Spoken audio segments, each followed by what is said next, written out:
ராணிப்பேட்டை மேற்கு மாவட்டம் ஆற்காடு தொகுதியில் டாக்டர் புரட்சித் தலைவர் எம்ஜிஆர் அவர்களின் 108ஆம் ஆண்டு பிறந்தநாள் பொதுக்கூட்டம் ஆற்காடு அடுத்த எசையனூர் கிராமம் எம்ஜிஆர் திடலில் நடைபெற்றது.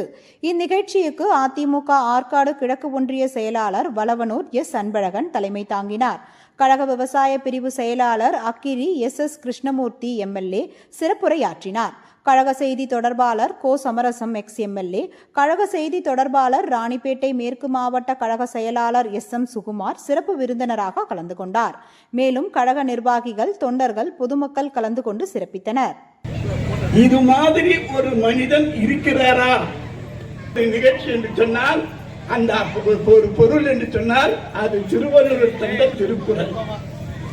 எம்ஜிஆர் வாழ்க்கை நேரடியாக அரசியலிலும் சரி, கலையுலகிலும் சரி, தன் சொந்த வாழ்வை உருவாக்கியவர் புரட்சி தலைவர் எம்ஜிஆர். அவரது ஆட்சி முழுதும் அரசியலிலே வள்ளுவர் வழியிலேயே வந்தது. இங்கே பேசிய படித்த புத்தகமும் தான், சமத்துவம் தான் நான் அறிந்த தத்துவம். அதான் எம்ஜிஆர்.